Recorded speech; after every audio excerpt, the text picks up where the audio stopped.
Kenapa? Karena musola itu seringkali penuh, kata Hiji. Banyak hal yang saya harap saya lihat ada dalam kekristenan, tapi ternyata terdapat dalam Islam itu sendiri.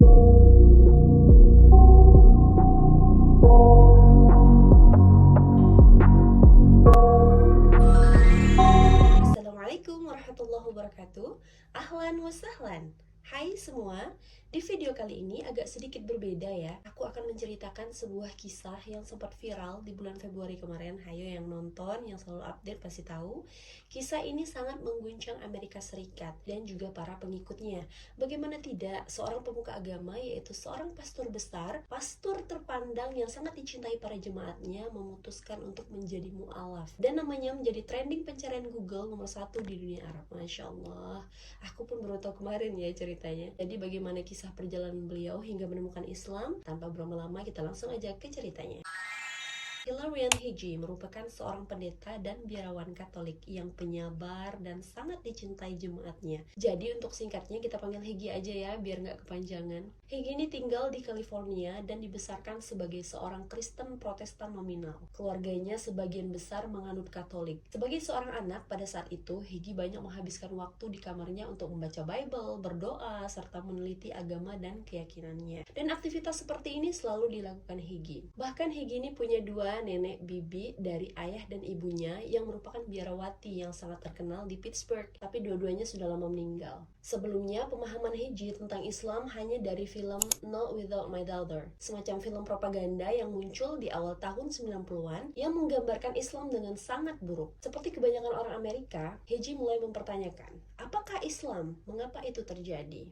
Hiji bercerita saat kuliah di University of Pittsburgh, Islamic Center setempat mengadakan open house. Jadi mereka mengundang semua orang di komunitas sekitar untuk datang. Mereka berbagi makanan dan berpidato tentang Islam. Sejak saat itu, Hiji tertarik mengambil beberapa mata kuliah tentang Islam dan peradaban Islam. Pada mata kuliah ini tidak hanya belajar tentang Islam, kata Hiji, tapi juga untuk pertama kalinya Hiji mendengarkan ayat suci Al-Quran dibacakan. Pada musim semi tahun 2002, Hiji menyatakan bahwa Hiji mengetahui ada banyak kisah di mana orang-orang masuk Islam hanya karena mendengar bacaan Quran. Dan begitu pun dengan dirinya, Hiji merasakan tarikan yang sangat kuat hanya dengan mendengarkan bacaan Quran dalam bahasa Arab. Dan akhirnya mulai mempelajari Islam lebih banyak lagi. Kemudian Hiji menemukan sesuatu yang penting yaitu sufisme dan puisi-puisi karya Rumi. Dengan dirinya yang menemukan itu, Hiji mengalami fase agnostik. Jadi fase agnostik ini seperti Tuhan yang tidak diketahui atau mungkin memang tak akan bisa diketahui. Hiji mengatakan bukan berarti saya tidak percaya pada Tuhan, tapi saya merasa bahwa kebenaran itu ada dan saya harus menemukannya.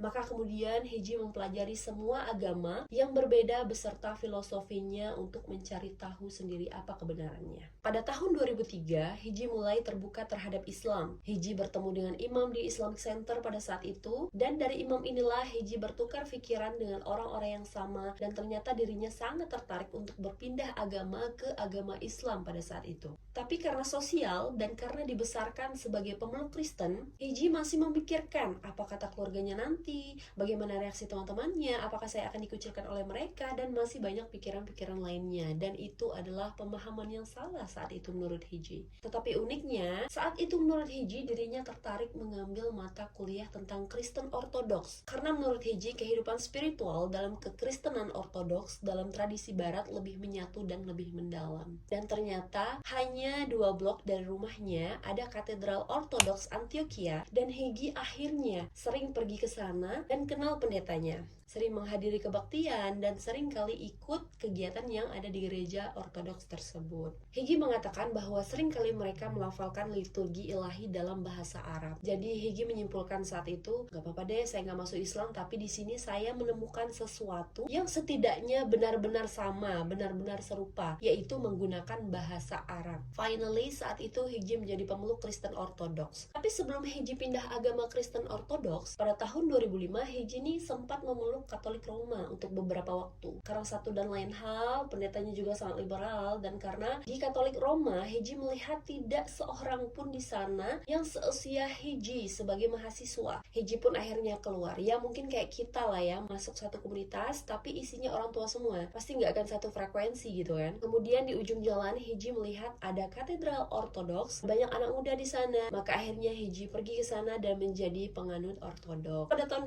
2007 beralih ke gereja Katolik Timur. Hiji lulus dari biara kebangkitan suci di St. Nazianz di Wisconsin untuk menjadi pendeta Katolik Bizantium dan berencana membangun biara di California. Singkat cerita, pada tahun 2009 Hiji mencoba kembali untuk memahami Islam. Hiji menyatakan sepanjang usia Hiji menginjak umur 20-an saat itu, berita-berita di TV itu banyak menyajikan kekerasan seperti perang Irak, perang Afghanistan yang terjadi dan mendengar berbagai cerita lainnya yang tidak mengenakan tentang Islam. Jadi mereka terus-menerus dicekoki narasi media seperti bahwa Islam itu jahat, kejam, terorisme, dan lain sebagainya. Seiring berjalannya waktu, Hiji pun terus berjuang mencari kebenaran, membaca buku-buku, baik itu buku retorika anti-Islam maupun buku-buku yang mendalami tentang Islam. Ditambah lagi, pada tahun 2019, Hiji mempunyai seorang teman yang beragama Ortodoks Rusia masuk Islam. Jadi makin menarik minat Hiji untuk masuk Islam, ya kan? Oh, kawan aku nih masuk Islam, ya kan? Makin tertarik lah aku. Gitu mungkin kata Hiji. Kemudian lockdown waktu itu karena wabah COVID. Semua orang berdiam diri di rumah. Terus kata Hiji tiba-tiba semua gereja ditutup. Padahal Hiji ini kan seorang pendeta ya. Sebagai umat Kristiani kalau nggak ke gereja itu rasanya hidup di gurun spiritual katanya. Tidak lagi memiliki akses sakramen. Jadi sakramen tuh kayak pembaptisan atau pemandian, pertobatan, perkawinan. Pokoknya hal yang dilakukan di gereja. Dan itu tidak bisa dilakukan saat itu. Dan yang saya punya hanyalah apartemen serta buku-buku kata Hiji. Akhirnya Hiji pun semakin banyak lagi membaca tentang Islam, tentang aspek sufisme dan lain-lain. Ditambah lagi Hiji ini punya beberapa teman muslim. Jadi Hiji pun bisa berinteraksi, berbincang dengan mereka. Hiji ini pun sering mengunjungi kampusnya yaitu Marquette University untuk melakukan ibadat harian yang katanya mirip dengan sholat dan berdoa menurut waktu di sepanjang hari di sebuah kapel kecil yang berada di gedung di kampusnya. Dan bahkan kadang-kadang hanya sayalah satu-satunya orang yang berdoa di sana kata Hiji. Dan ini teman-teman, menurut aku Masya Allahnya, qadarullah,